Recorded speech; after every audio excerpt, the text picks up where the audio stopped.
The ship was quiet, unusually so for the time of night it was. Being nocturnal, most of the crew was normally up meandering through the halls. Not that space truly gave night and day any difference of view, especially so far from the sun. The window to her left was as dark as it had been since they'd left the Andromeda Galaxy days ago. Space was seemingly unchanging.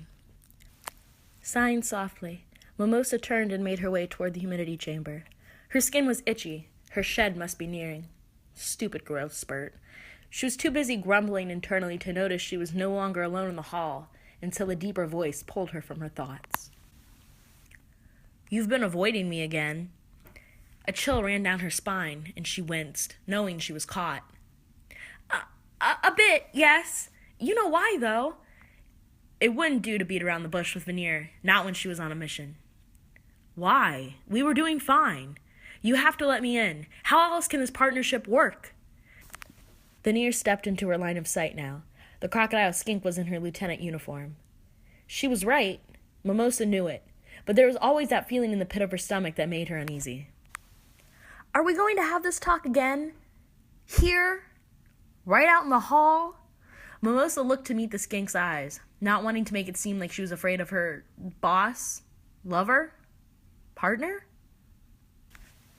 Veneer's eyes narrowed to slits as she eyed the fat-tailed gecko before her, but with a sigh, she motioned for Mimosa to walk.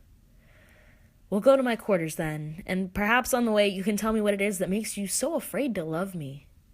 Do you feel forced? No! Snapped Mimosa almost vehemently. No, you don't force me. I do The word caught in her throat. I do care about you very greatly.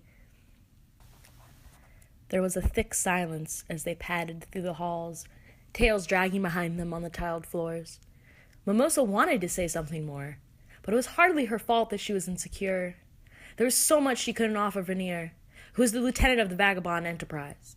Veneer had people's respect, their adoration. Mimosa was just a medic. What could she bring to the table aside from that? They stepped through the automated doors and rounded the ship's curved hall until they stopped at a door that required a key card. Veneer pulled out her card and scanned it. You're thinking so hard that I fear you'll blow a fuse. Share with me what you're thinking. I want to help you. Mimosa held her tongue until they were in the security of Veneer's room. It used to be their shared room, until Mimosa had nearly dropped her tail from the stress. Veneer took her hand as the door slid shut with a hiss. Mimosa, please. There it was, that stupid pleading voice that broke down her walls every damn time. Shutting her eyes, Mimosa whispered, Am I really enough for you? There was a pause then. But before Veneer could speak, Mimosa pressed on, rambling as she tended to do when the stress was too much. There are so many things I can't offer you. My biology, it does not let me give you what you need. I'm not a leader like you. What if we try to start a new colony and you decide that you want more than I can give? Children, I can't give you fertile eggs for offspring. Neither of us can fertilize them. And what if we never settle? The humans, they created us and wiped themselves out. And they always told me that my thoughts were impure. Loving another woman. The words died on her tongue when Veneer just gently cupped her cheek. Do you believe that? The words were soft but full of hurt. Do you believe our love is impure?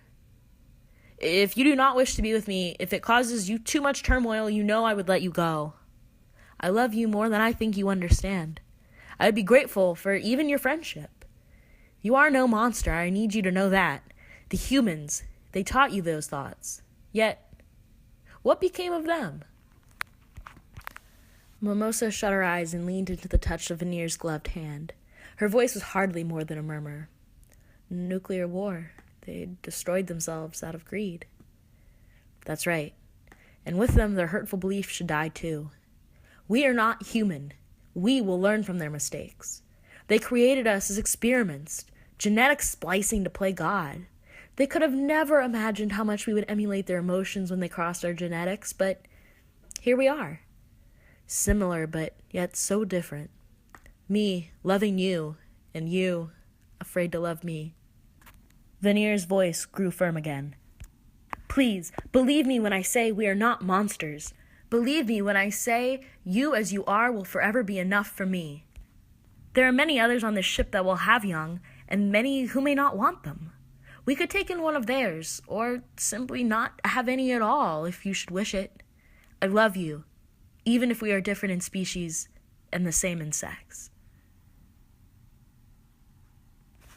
A tense silence settled in again, and Mimosa found herself looking at the unmade bed that she used to share with Veneer. The closet door was ajar, enough for her to see the lack of things hung up on that side.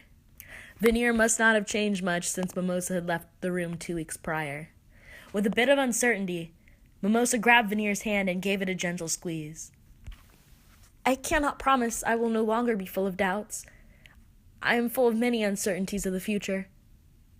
There was a hope forming in Veneer's eyes as the two made eye contact. But I can promise to try and overcome them.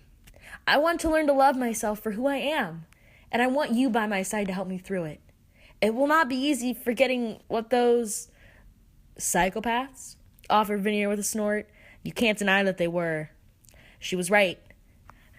The colony of humans had been genetically splicing animals and humans for exotic hybrid experimentation, then used them as trophies and slaves before destroying themselves in a flurry of greed and regret. The humans that were on that colony had been fools to think that their precious trophies were dumb enough to lay there and die with them. Mimosa sighed, but it was fond. Yes, those psychopaths. It will not be easy to forget what they instilled in me, but I want to be better. Veneer leaned in then, touching their snouts together gingerly. I will be here every step of the way, and I will meet you where you are.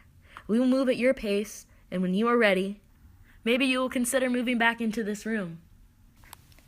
There was a moment then where they could have kissed. Mimosa would have taken it had the speaker in their room not clicked on. Lieutenant Veneer Pioli, Chief Medical Officer, Mimosa Roth, your presence is requested by Captain Murdoch on the bridge. Shh! There was a hope that spread throughout both of their chests then, a hope for a new home and a better future. They made their way out of the room, hand in hand, as they headed up toward the bridge to meet with their captain.